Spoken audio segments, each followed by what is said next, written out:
Welcome on into the Thursday edition of First Pitch. I'm your host, Dan Alexander, and a little early day game action. Don't worry, we're still going to get you ready to go. Three experts joining me. I got Steve Merril, Jimmy Adams, and Jeff Michaels. So, Steve, why don't we get right into it and you kick us off talking about the Diamondbacks and the Braves. What do we got?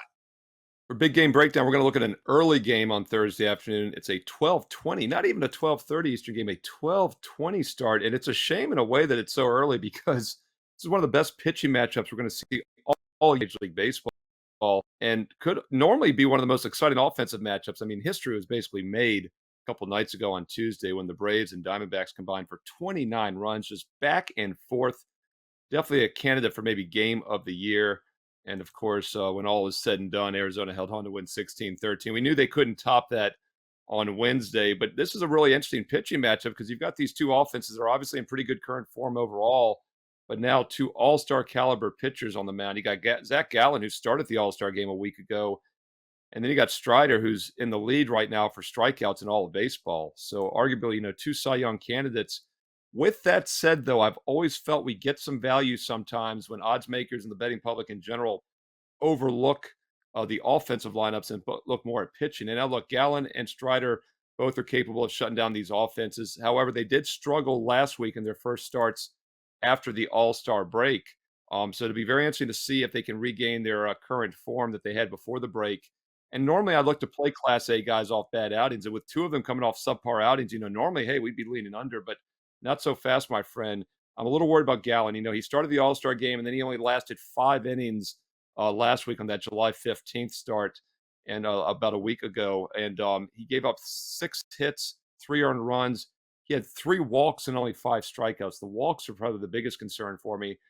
Now, Strider was pretty good. Spencer Strider, as he's been all year, had a ton of strikeouts. He had 10 strikeouts. He's had 10 or more strikeouts now in 3 of his last 4 starts, but he gave up 5 runs and 8 hits in just 6 innings. In fact, he's actually had 2 mediocre starts his last 3 times out, even before the All-Star break. And I think for that reason, both these guys are hittable. And look, I like to look at WHIP. They both have solid WHIPs around 1.1, but ERA is a pretty important stat as well. And if you look at the ERAs, you can make an argument that Gallen and Strider probably aren't the most powerful pitchers in baseball. In fact, Gallen's ERA is 3.1. Strider's is a very mediocre 3.7 on the season. And with 2 of the strongest offenses in baseball, Atlanta and Arizona, I think the 8.5 to 9 runs can definitely come into play. As long as this total remains 9 or less, I think the over is worth a look. And just to put in perspective how good Atlanta's offense is, they rank first in all of baseball in slugging percentage, first overall in on-base plus slugging, and second overall in all of baseball behind the Texas Rangers in batting average and on-base percentage. And the D-backs are pretty good as well. They're top 10 in most of those categories this year as well. So 2 really good offenses, maybe a little bit of a sneaky over here with 2 good pitchers on the mound. Early start, 12:20 Eastern here on Thursday afternoon. Check out steve.wt.buzz/SM. Let's swing it on over to Jimmy Adams. He wants to talk a little Mets and White Sox. Verlander was vintage yesterday. What do you think happens here in the final game of the series? So New York put up 11 runs in the opener. And as this is recorded, we don't know the result of game 2, but Michael Kopech is primed to give up some runs as he is definitely trending in the wrong direction.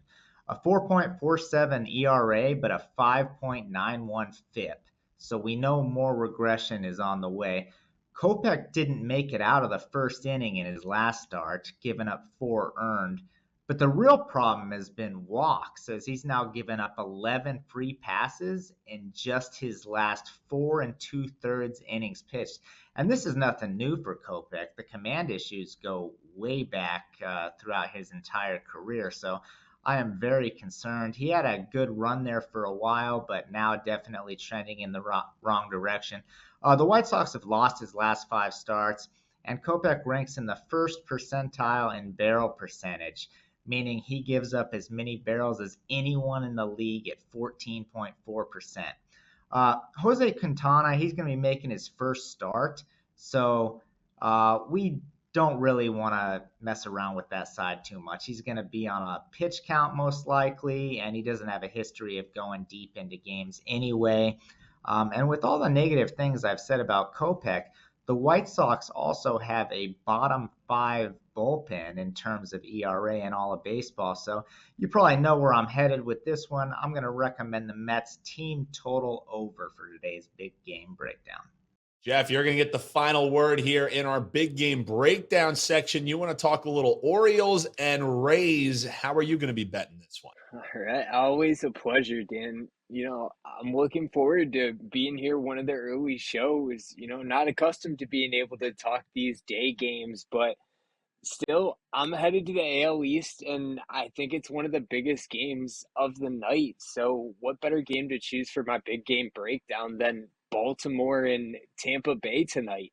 And how the tables have turned. I mean, you look over the last couple of years, Baltimore was obviously at the bottom of this division. Now they're tied for first place. And even in shorter term, you look at how Tampa Bay's turned things around in a negative sense. I mean, obviously they had one of the hottest starts in baseballs ever that we've ever seen. And now they're 3-7 in the last 10 games, and there's only 4 teams in the league that have a worse record over that last 10 games than the Tampa Bay Rays. So I really do like Baltimore here, but I'm going to go Baltimore on the run line because, I did expect some regression from Tampa moving forward in this second half, but I didn't quite expect it to be at this level. Baltimore's playing well, and they've been one of the best teams on the year on the run line. I mean, they're 18-5 on the run line this season against teams with a winning record. They're 33-12 on the road, and they're 18-9 against the AL East on the run line. And they're one of the hottest teams. I mean, they just played the Dodgers. They got 5 straight wins, or excuse me, yeah, they got 5 straight wins now. They are the hottest team at the moment. And I think that they can pull off another upset here, especially with their history that they have. But I'm going to weigh it on the run line, like I said. I'm going to take Baltimore, take that 1.5 here, but I do think that there's a shot that Baltimore pulls the upset in this exciting game tonight. Swing it back up top to our man, Steve Merril. You can find him on Wager Talk today as Prez is probably taking another vacation. We got a little best bet time, and I guess you're trying to suck up to me, Steve. Got a little preview here on the Phillies. What do you got for the folks? Let's look at a free early daytime game for Thursday afternoon, July the 20th. This is an early game in the National League today on Thursday at 12:35 Eastern, and that's the Philadelphia Phillies as a small favorite at home on the money line. Let's back up a couple nights. I'll tell you a sad tale of a near 3-0 sweep, and that's because I had the Phillies minus 1.5 run line at plus money for my clients. I didn't want to lay the $2, took them run line, and the Phillies got out to a 3-0 lead a couple nights ago, had a 12-4 to hits advantage. But 3 errors to none was the difference. They ended up winning 4-3. They won the game, but didn't cover the run line.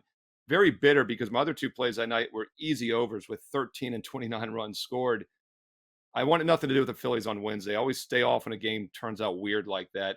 But now we're going to get back on track here on Thursday with the Phillies. And instead of having to worry about the 1-run win, we're playing a money line straight up at a low price. And that's because Milwaukee's got Corbin Burns on the mound. Because of that, we're getting the Phillies at a discounted price with another solid starter, Walker, on the mound. And I just don't trust this Brewers team. They're a team with Woodruff and Burns the past few seasons have been very dangerous. Had they made the playoffs, they could have made a run with that pitching staff, but they just had no offense. And once again, this season, they're one of the weaker offensive teams. Whereas the Phillies last year got off to a slow start and then turned it on, won the National League pennant, made the World Series. And then this year they got off to a slow start. But I go back to Tuesday once again, that 1-run win, maybe they didn't cover the run line, but it put them into second place for the first time in quite a while as they finally passed the overachieving Miami Marlins. And the Phillies are the second best team in this division. They're the only other team, along with the Braves, that have a positive run differential. Whereas in that awful National League Central, the Cubs are actually the only team with a positive run differential. And Milwaukee, despite leading that division right now, has been negative on the season. So these are 2 teams, in my opinion, heading opposite directions. Phillies have some upside. Brewers are due to regress and have some downside. And because Burns is on the mound, we get a very discounted price with Philadelphia as the short favorite at home. And recent current form offensively favors Philly as well. I talked about that 12-4 hit edge a couple nights ago. Milwaukee, for several games going in, had single-digit hits before the break. Every game after the break last week, they had single-digit hits. Whereas the Phillies have come out of the All-Star break pretty strong. In fact, for their first 5 games after the break, they had double-digit hits, 10 hits or more including that 12-4 edge the other night. That left me a little bitter. We stayed off on Wednesday, but we're coming back with them here Thursday. The Philadelphia Phillies are worth a look at 12:30 Eastern Thursday afternoon as a short home favorite. Just a quick reminder, fantastic special right now at wagertalk.com. Get all of my best bets for the rest of July for just $99. Now, normally a 7-day package is $99. You're getting the next 12 days and nights, the rest of July, for just $99. No promo code needed. Check it out and get all my Thursday best bets right now. Steve Merril, wagertalk.com. Swinging on back down to Jimmy Adams, WT.buzz/JA. And you're not even going with the full game. You got a first 5 plays for us here. What are you going with, Jim? All right, everyone. We're headed to today's best bet. But before we do, let me just tell you about a little bit about how I've been doing. We're on a 66.7% run over the past 4 days in baseball, consistently catching 44 units now on 3% plays, just continuing to make money. Make sure you grab a daily, weekly, monthly package. You guys know the drill. And I know this is a baseball show, but I was up over 55 units in the NFL last year, so consider a season pass there. But let's get into a best bet, and we're going to head to the Rogers Center and a look at the road team here. Blake Snell is the ultimate bet-on pitcher right now. I mean, he hasn't allowed a run in his past 3 starts with just 4 hits and 18 strikeouts. And when you look at his analytics, everything looks solid except for the walks. That's why FIP doesn't love him all that much. So he's going to limit the damage there. I think he can and will. But yeah, when you do a deep dive, everything looks great. He has a fantastic K rate, hard hit percentage, whiff percentage, high velo, etc., on and on and on. And then you look at Chris Bassett, and it's almost the exact opposite. His stuff really isn't all that impressive. He's been able to kind of get away with some quality outings, but all of his metrics rate subpar or worse for the most part. He's not terrible, but definitely a starting pitching advantage for San Diego, especially with the form that Snell's in. And the Padres, look, they've shown some life offensively as well lately. We cashed a ticket on them easily in game 1 of this series where they had the 9-1 win fading Alek Manoah. This time we're going to bet on Blake Snell. Let's take the bullpens out of the equation here. Snell doesn't usually go deep into games. I'm going to recommend a play on the Padres' first 5 for today's best bet. And last but certainly not least, the stat prince, Jeff Michaels, with the final say here for our best bets. We're taking a look at the cards today. Why is that? Yeah, guys, I'm looking forward to this best bet. I actually have my top premium play right now over at Wager Talk is going to be on a total in this game. But for my best bet here, I'm talking about the side in this St. Louis and the Cubs game tonight. And I like St. Louis a lot here. I talked about Baltimore being one of the hottest teams, and St. Louis is obviously right there in that argument over the last 10 games since the All-Star break, whatever you want to call it. Obviously, St. Louis has been hot, and they do have a tough test tonight. They're going against Marcus Stroman, but they've dominated Stroman in recent history. I mean, Stroman's 1-8. His team has a 1-8 record in his 9 starts that he's got in his career against the Cardinals. And that's 8 straight losses back to 2021. And 2 names really stand out to me here. Paul Goldschmidt and Nolan Gorman have absolutely hammered Stroman. They've combined for 5 home runs in just 14 hits, and they have 13 combined RBIs too. So I do think St. Louis gets to Stroman again here. And not only is St. Louis winning, but they're winning by nearly 3 runs per game, So I like St. Louis here to continue their run.